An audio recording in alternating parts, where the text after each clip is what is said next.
Hi, this is Marilyn Fontaine from Mjfontaine, and this is episode 7 of my podcast series. And today we're going to cover boundaries, and we might cover another topic. As you know, I always run out of time.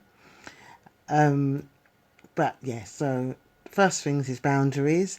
Recapping on last week's podcast, I had a lot of brilliant feedback from people. Um, and I did ask you if there was anything you would like me to cover. And I've had a few topics that people want to cover, such as growing in your life and leaving people behind. Another person spoke about a topic on jealousy. That would be quite interesting um, in terms of, again, moving on and people experiencing jealousy, probably in friendships more so than relationships. But it will be a really interesting topic again. As you know, I love the work of Nancy Friday, and she had a really good book on jealousy. So that might be something for us to actually to explore, because it would be really nice for us to see, places where we're held back and where we might experience some jealousy or envy. So it would be nice for me to explore that one. So, and also relationship with God was another thing that came up. So we'll look at that versus maybe so-called religion or relationship with God, or maybe spiritual beliefs. That would be quite interesting as well. So these are the some of the topics. Again, if you'd like me to cover a topic, just drop me a line, info@mjfontaine.co.uk, or you can hit me up directly via my Facebook page, mjfontaine UK, or my Instagram. So, of the same name, obviously. So we're going to talk about boundaries, and we're going to talk about empaths. So there's a lot of, again, there's so many buzzwords that go around on the internet, and empaths is something that comes up so much. So people say, I'm an empath, and I I cannot I absorb everything from people. I just cannot be around loads of different people because I just really feel everything, and so I just need to keep my own space. And one of the treatments for somebody who's an empath is to really strengthen their boundaries, because otherwise what you get is the empath, sometimes in my experience, is that the empath will take on too much and then end up becoming a victim. So they end up moving on to the PVR triangle, which is a drama triangle, and it has the persecutor, victim, and rescuer dynamic going on. Again, that's something I'll cover in another episode, and I'm also going to add a link to this podcast so you can have a look at that properly, because I'm not a PVR expert. But so that's what could happen when the empath starts to feel too much, starts to take on too much, has no defenses, and ends up being resentful, or ends up being passive aggressive just to protect themselves, or ends up overgiving because their feelings are not their own, or they're taking on a lot of feelings. They have no sense of personal power. So that's really important. But boundaries are really a really important thing. But the most important boundaries, I would say, is your internal boundaries. It's the boundaries you set, and they set the scene for your external boundaries. So when I talk about that, yes, we are empaths. Some of us that are healers, and people that are artists, creatives, caring people. We are empaths, but we still have to have a set of rules and a set of protocols to protect ourselves. And that is where setting your internal boundaries comes into play.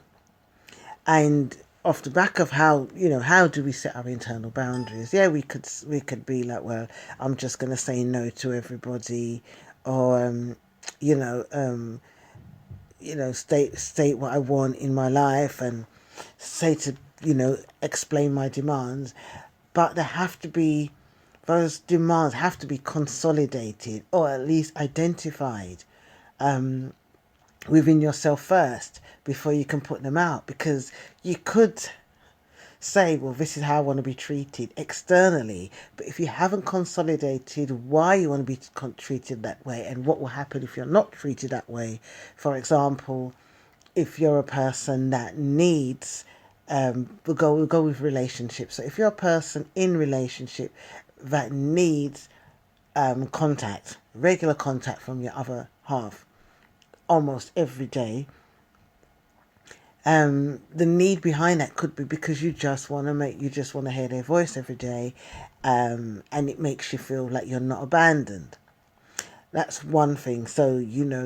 But it's identifying why do you need to hear this person's voice every day, or what would happen if they do not. If you do not hear from them, would you feel abandoned, or would you be able to work through that?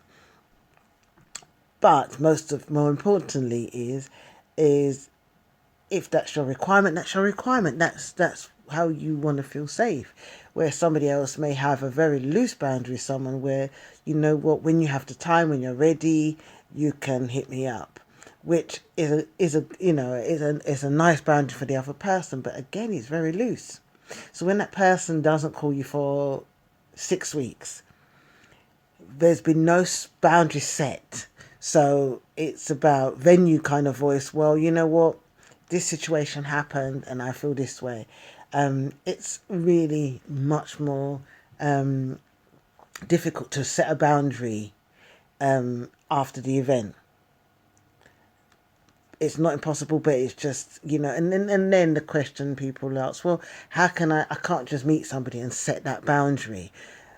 Again, has above, so below, has within, so without.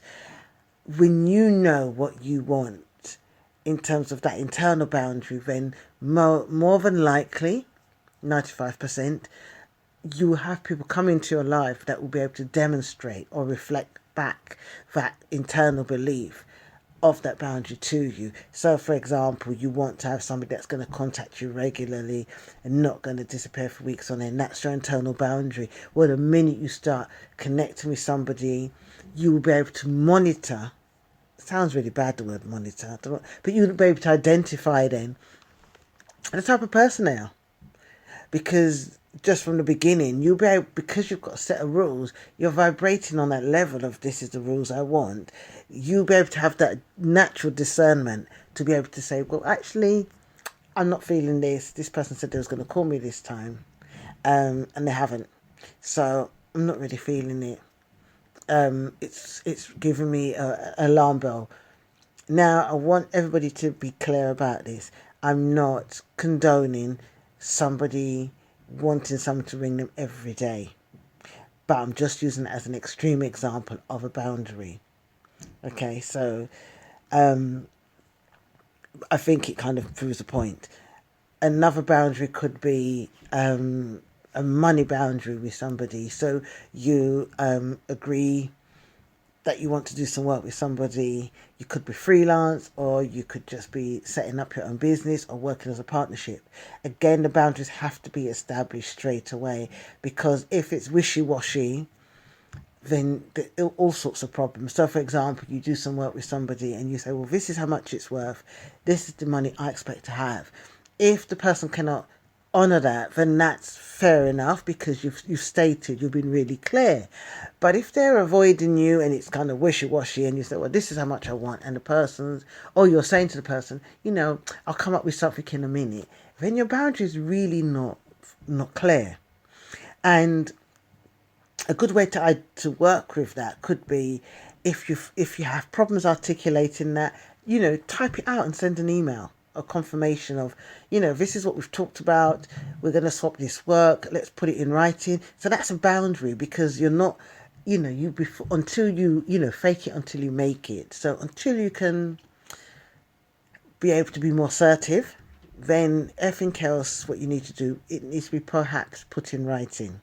So that way you're establishing that boundary straight away, and anything that comes from there, at least you've been clear. And that's what a lot of our lessons are, is when we are clear with ourselves.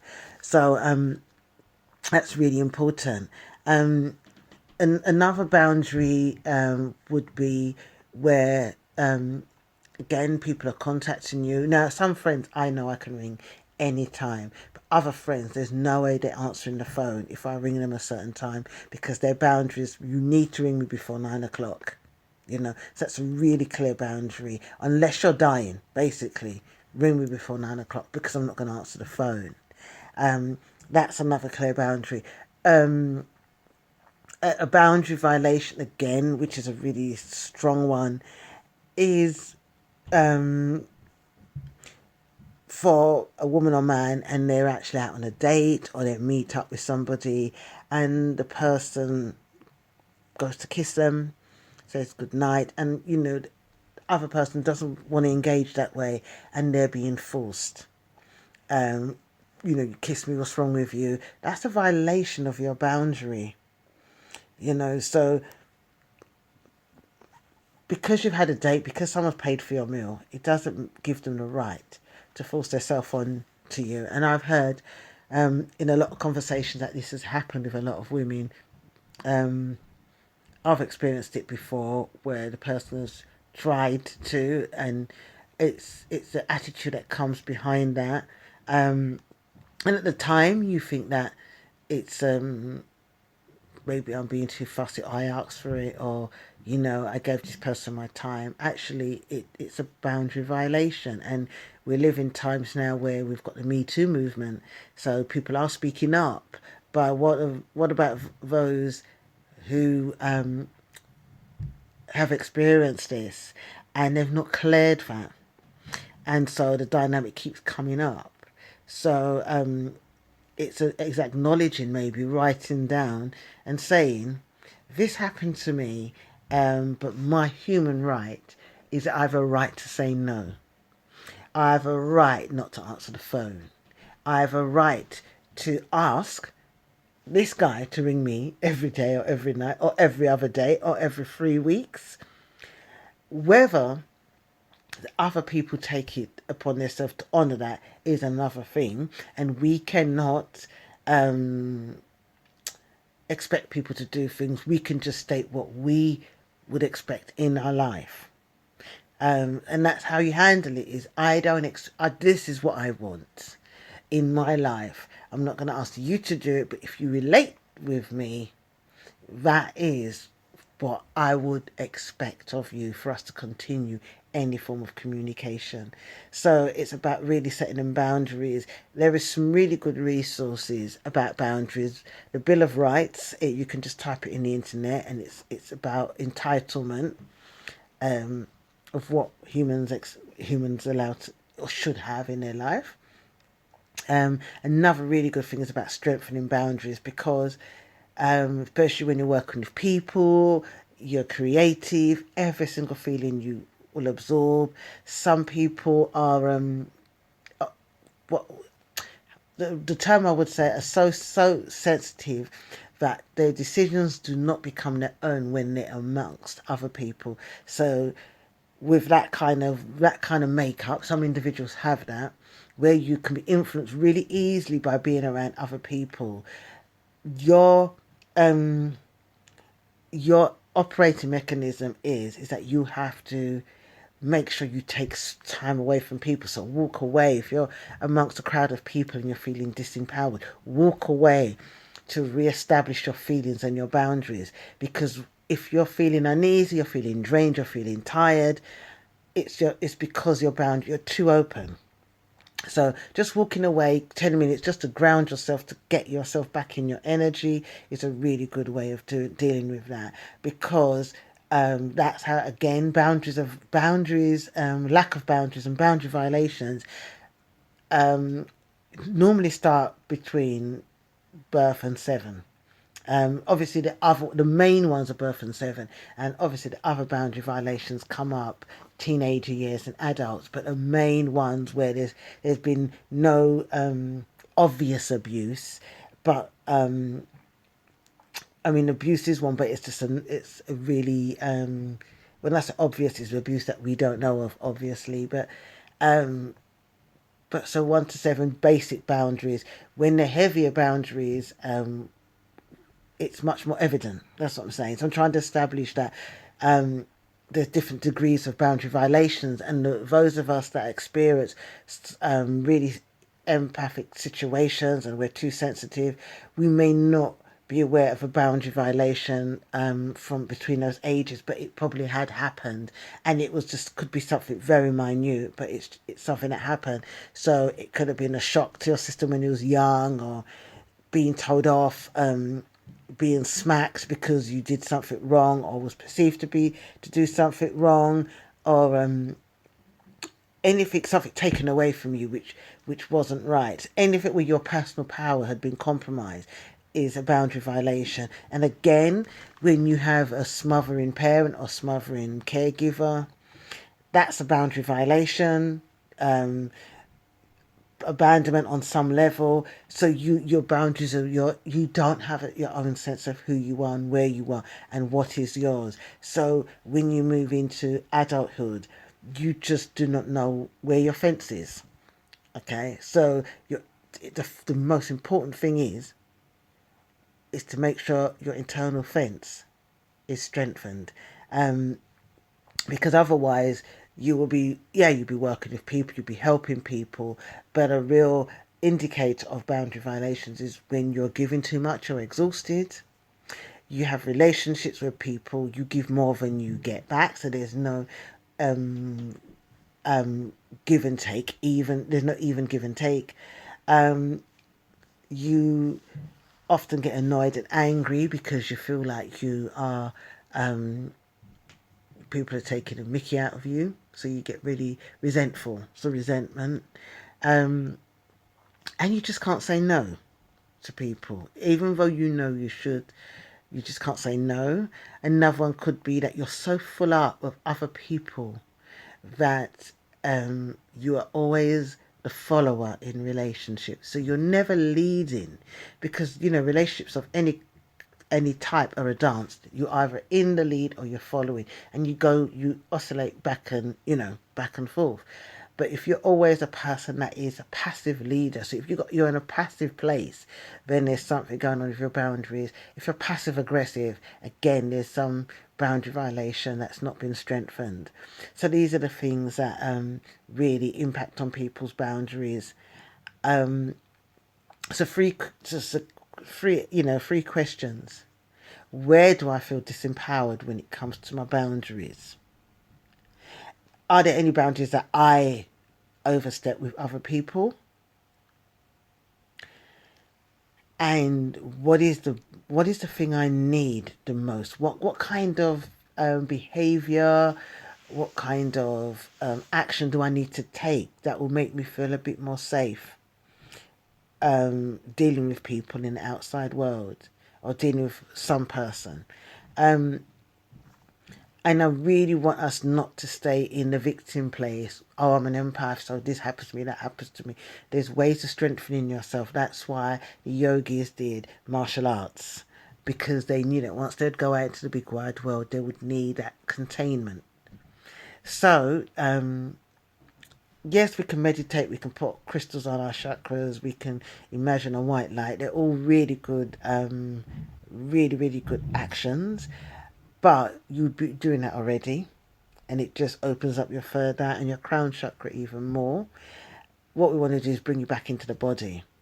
And one of the biggest lessons I learned is when I attended a guy called William Bloom. He did a workshop called Psychic Self-Defense. This was post YouTube, where everybody would just always be out and doing workshops. And I just wanted to stop feeling everybody's emotions as a practitioner. And he always said, come home to yourself. And I didn't realize many years later when I did Taoist training that it would be the same thing. And it's about just really breathing, closing your eyes, and just in breathing and just imagining your center. So the place, your hara, the place just above your belly button, just focusing on that place, and then just imagining your awareness expanding from the top of your head to your toes, to your fingertips, and just imagine breathing into that space. And it really grounds you. It really puts you into your body. Because if you're not in your body, anybody else has got a free reign in your body. So coming home to yourself, psychically, that protects you. That's the first rule of thumb. So breathing into your body. We know meditation is invaluable. That's another tool. Basic meditation, taking time in, just focusing, breathing in for 4, breathing out for 4. That's a really basic step of meditation. Visualization. Kundalini yoga. Now, Kundalini yoga, I would say go with a practitioner because it can be really strong. But there's a grounding exercise which is really good, and it's I actually saw it on Fiennes, her video. It was the base chakra, Mjfontaine, and it was also Ravi, Anita and Ravi. I'll get the name. It was a brilliant Kundalini video. Anna and Ravi, and she does this brilliant grounding exercise, and it's really, really, really amazing to use when you're doing grounding exercises. For some reason, it feels like it really strengthens your body, your energy field. And if I can send a link, I will put it on the link as well. So I'm just trying to pull up the person's name, because again, I actually bought that video. That's when we had DVD. I actually bought that video, and it was amazing. So I'll try and tap in the name. But that's a really powerful exercise. So it's a base chakra grounding exercise. Another really good boundaries is actually journaling and affirmations. So so all my relationships are clear. I have clear boundaries. All is well in my world. A really good one, Maya Angelou.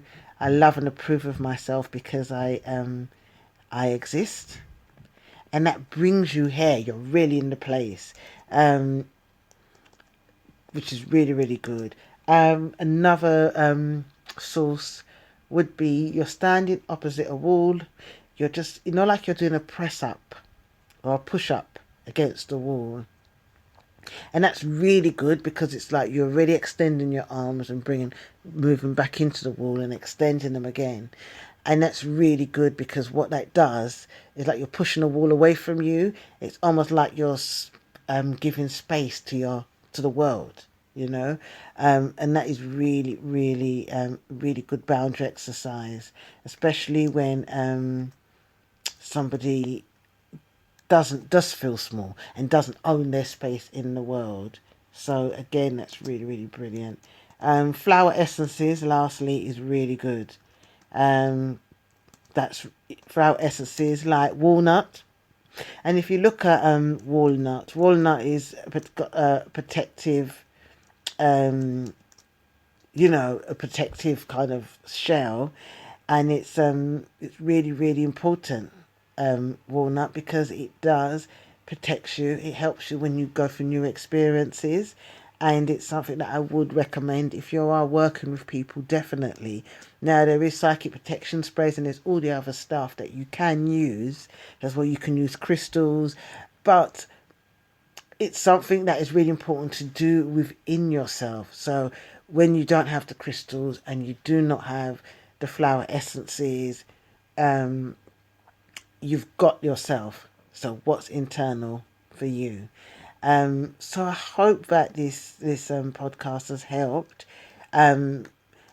Boundaries with every single thing that you can think about. So people, again, disrespecting you, disobeying you, not listening to you, just doing things without your consent. That's a boundary violation, and it could stem from a sexual assault right up into somebody just booking you. I don't know, so booking you somewhere and saying you've got to do this.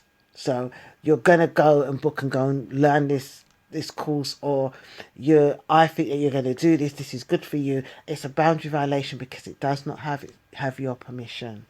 So I think it's really important to understand that you get that a lot with children when you get a parent saying you're going to do this course, you're not going to do that course because I'm telling you, I'm booking you on this law degree or this having this and that.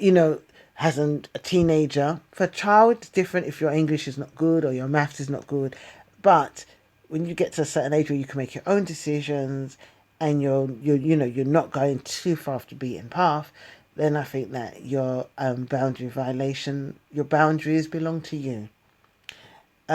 Because what happens is you have adults coming to see people like myself, and they have to get back their boundaries because of the enmeshment or people taking control of their lives. So it's really important that you identify what is happening in terms of boundaries. So yeah, I will definitely put the links down of the videos that I was talking about, and let me know how you felt about this one. It's really interesting. I thought I was going to go deep, but it really feels like it's a matter of fact podcast, because I think that sometimes we just need the applications and we need to just get on with it rather than the whole story about what happened and why it happened.